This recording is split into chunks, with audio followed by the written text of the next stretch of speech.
आज हम लोग बिहार में संथाल विद्रोह के कारण एवं परिणाम तथा उसके कुछ और कारण जो यानी कि संथाल के बारे में जितनी भी जानकारियाँ हो सकती है वो सब के सब आज हम लोग क्वेश्चन के माध्यम से देखेंगे।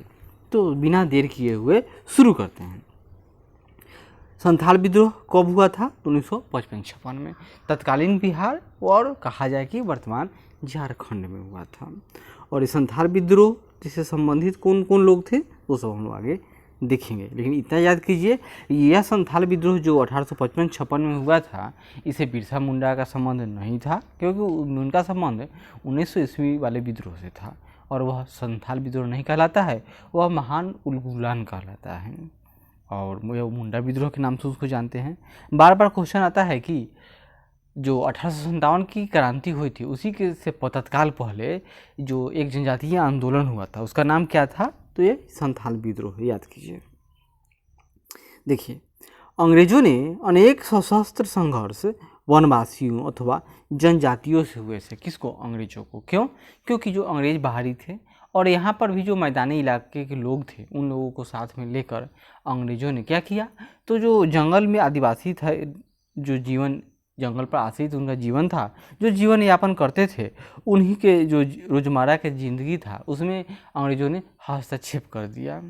और साथ ही जो बाहर के उत्तर भारत के जो मैदान के ज़मींदार लोग थे उनको जाकर वहाँ पर वो बहुत सारे क्षेत्र कहा जाए कि बेच दिया गया, ताकि आप वहाँ से टैक्स वसूलिए और अंग्रेज़ों को दीजिए। और अंग्रेज मिशनरियों का भी हस्तक्षेप हो गया, जिससे उनके धर्म, संस्कृति, रहन सहन और वे लोग कर्ज के बोझ में दबते चले गए और अंततः क्या होगा?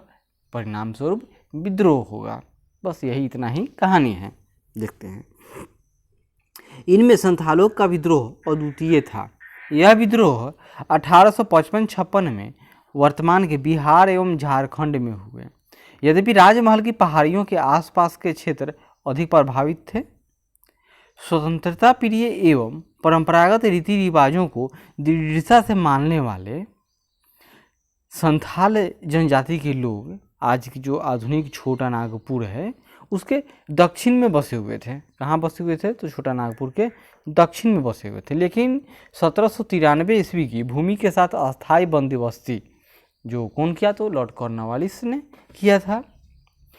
भूमि के अस्थायी बंदोबस्त से यह भूमि अब किसका हो गया? तो यह जमींदारों की हो गई थी। फलतः ये राजमहल की पहाड़ियों के आसपास चले गए एवं उस क्षेत्र को कठिन परिश्रम से खेतीबाड़ी योग्य बनाया। लेकिन इस भूमि पर भी जमींदारों ने अपने दावे प्रस्तुत कर दिए। इसके चलते ही नील की खेती से इनका अंग्रेजों से टकराव बढ़ गया। शीघ्र ही ये पुलिस के दमन और अत्याचारों के शिकार हो गए। इतना ही नहीं, इन दिनों पूर्वी क्षेत्र में रेल निर्माण हो रहा था। रेलवे अधिकारी और कर्मचारी इनसे मनमानी करते थे और इनके महिलाओं की बेइज्जती करते थे। वैसा तो इस तरह की घटनाएं आज भी आती है कि SC ST के साथ बहुत तरह की जो दुर्व्यवहार जैसी घटनाएं हैं वो सरेआम होती रहती हैं वाली बात है। इन अत्याचारों ने भयंकर असंतोष का रूप ले लिया, जो 1955-56 में एक सशस्त्र विद्रोह के रूप में प्रकट हुआ, जिसमें भागलपुर, मानभूम, राजमहल की जनजातियों ने भाग लिया था।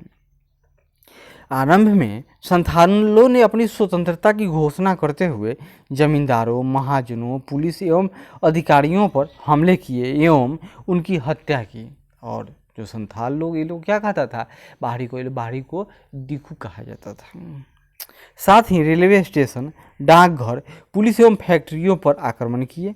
इन्होंने भागलपुर एवं राजमहल के मध्य डाक तार एवं रेल सेवाओं को ठप कर दिया।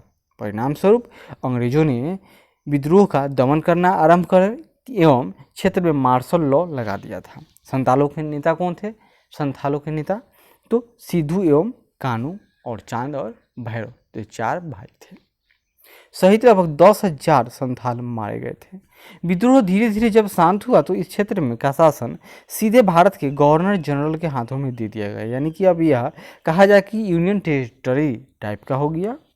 इस क्षेत्र को संथाल परगना का नाम दिया गया और संथालों को विशेष सुविधाओं के बहाने इसे एक बहिर्गत क्षेत्र एक्सक्लूडेड एरिया घोषित कर दिया गया। यानी कि इसमें संथाल मारे तो गए, लेकिन संथाल लोग बार्गेनिंग करने में सफल रहे। शासन ने सैनिक अभियान, पुलिस दमन के साथ साथ ईसाई मिशनरियों का भी सहारा लिया था।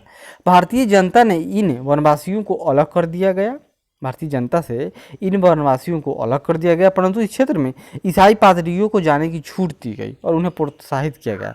तभी तो आज भी आप उस क्षेत्र में जाइएगा, वहाँ पर तो बहुत तरह के बहुत बड़े बड़े जो ईसाई मिशनरियों के चर्च, इस उनसे संबंधित स्कूल, हॉस्पिटल और मिलेगी। और साथ ही साथ जो एसटी है, इनमें बहुत अधिक आबादी अब जो ईसाइयों की हो गई है। और ये ऐसा ईसाई थोड़े हैं कि जो वाइट ईसाई हैं, जो अंग्रेज नहीं, ये सब के सब यहाँ के जो मूल ट्राइब्स थे उनका धर्म परिवर्तन कर दिया गया और यह धर्म परिवर्तन आज भी जारी है। आगे देखिए, संथाल विद्रोह भारत में ब्रिटिश उपनिवेशवाद के विरुद्ध सशस्त्र जन विद्रोह प्रतिरोध का आदर्श प्रस्तुत करता है। बताइए, कार्ल मार्क्स जो थे जर्मनी के, रहते कहाँ थे? इंग्लैंड में। लिखा कहाँ? तो न्यूयॉर्क टाइम्स में लिखा।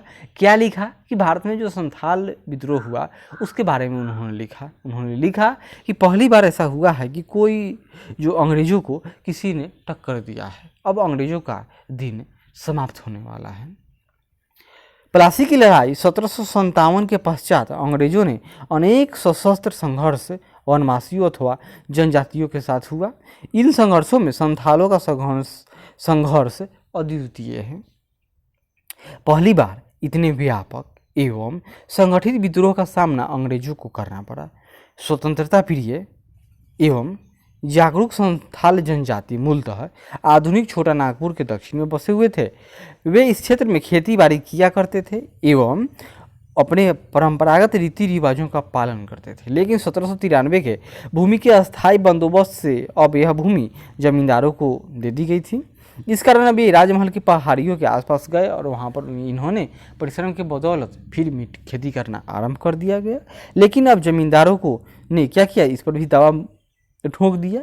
इसके साथ ही अब क्या होगा, तो जमीन साहूकारों के अत्याचार एवं पुलिस के दमन का भी शिकार इन लोगों को होना पड़ा। अतः इन्हीं अत्याचारों से क्या हुआ, असंतोष भड़क उठा, जो 1855-56 में एक सशस्त्र विद्रोह के रूप में प्रकट हुआ, जिसमें भागलपुर, मानभूम, राजमहल की जनजातियों ने भाग लिया। लगभग 400 गांवों के 10,000 संथाल धनुष, बाण, भाले, तलवार लेकर भगनीडीह गांव में एकत्रित हुए और इन्होंने सिद्धू एवं कानू, दो भाइयों के नेतृत्व में स्वतंत्रता की घोषणा की। अब हमारे ऊपर कोई सरकार, थानेदार, हाकिम नहीं है, संथाल राज्य स्थापित हो गया है, इन लोगों का नारा था। इसमें क्या इस्तेमाल किया गया था, तो इसमें जो साल की डालियाँ होती है उसको इन लोगों ने प्रतीक चिन्ह के रूप में इस्तेमाल किया था। इनके आक्रमण के मुख्य केंद्र क्या क्या थे, तो बाहरी लोग यानी जब महाजन, जमींदार, भूमिकर अधिकारी के घर, रेलवे स्टेशन, डाकघर, पुलिस और अंग्रेजों की फैक्ट्रियाँ थीं। इस विद्रोह की सबसे बड़ी विशेषता इनका संगठित होकर लड़ना था। इन्होंने सिद्धू कानू के नेतृत्व में लगभग 60,000 संथालों की एक सेना बनाई थी एवं स्थान स्थान पर अंग्रेजों की बस्तियों पर आक्रमण किए। उनका नारा था, जमींदार, महाजन, पुलिस और सरकारी कर्मचारियों का नाश हो। कुछ ही समय में आंदोलन ने भयंकर रूप धारण कर लिया था। एक मेजर बारो था, उसको मार दिया गया था। जमींदारों, महाजनों एवं अफसरों की क्रूर हत्याएं की गई। यहाँ तक कि महिलाओं एवं बच्चों को भी नहीं छोड़ा गया। मतलब दोनों तरफ से शिकार कौन हुए, तो महिलाएं, बच्चे, तो दोनों तरफ से ही शिकार हुए। विद्रोहियों ने भागलपुर एवं राजमहल के बीच रेल एवं डाक सेवाओं को खत्म कर दिया। सरकार ने भी संथालों के सशस्त्र विद्रोह को कठोरता से दमन करने का निश्चय किया। कैप्टन फगान के नेतृत्व में पहला पूर्व नामक स्थान में हुए मुठभेड़ में कानू सहित अन्य संथालों के कई प्रमुख नेता मारे गए थे। क्यों न मारे जाए, कहाँ एक तरफ ही लोग तीर धनुष से लड़ रहे थे, वहीं अंग्रेजों के पास बंदूकें थी। सिद्धू को भी बाद में पकड़ लिया गया। सरकार के मार्शल लॉ लागू करने और एवं अनेक संघर्षों के बाद धीरे धीरे विद्रोह शिथिल होते गया। इस सशस्त्र क्रांति में लगभग 10,000 संथाल मारे गए थे। यह सशस्त्र क्रांति भारत में ब्रिटिश राज्य के लावे की तरह साबित हुई थी। क्रांति के बाद इस क्षेत्र का शासन सीधे भारत के गवर्नर जनरल के अधीन कर दिया गया। इसे संथाल परगना का नाम दिया गया, यानी कि यह एक अलग क्षेत्र बना और संथालों को विशेष सुविधा देने के बाद में इसे एक एक्सक्लूडेड एरिया यानी बहिर्गत क्षेत्र घोषित कर दिया गया। अतः संथाल विद्रोह सिर्फ एक जनजातीय विद्रोह नहीं था, बल्कि अंग्रेजों के खिलाफ संपूर्ण संघर्ष में एक प्रेरणा स्रोत था। इसके बाद अनेक जनजातीय विद्रोह इससे प्रेरित रहे एवं क्रांतिकारी आतंकवाद में विश्वास रखने वाले क्रांतिकारी भी संथालों एवं उनके नेता सिद्धू कानू के प्रशंसक रहे थे। यानी कि यह सिद्धू कानू यानी कि जो संथाल विद्रोह था, यह एक पैमाना फिक्स कर दिया था कि अंग्रेज कोई ऐसे नहीं है कि 50-60 फीट लंबे हों और वो भगवान के अवतार है, नहीं, वो भी मानव है और उनको भी तीर लगेगी तो वो भी मर जाएंगे, वो भी हार जाएंगे, परेशान किया तो वो भी भाग जाएंगे या समझौता करेंगे। तो इन्हीं सब बातों के साथ आज का ये टॉपिक यहीं समाप्त करते हैं। आशा करते हैं कि यह प्रयास अगर अच्छा लगे तो ज़रूर लाइक करें, शेयर करें, कमेंट करें और सब्सक्राइब करें। धन्यवाद।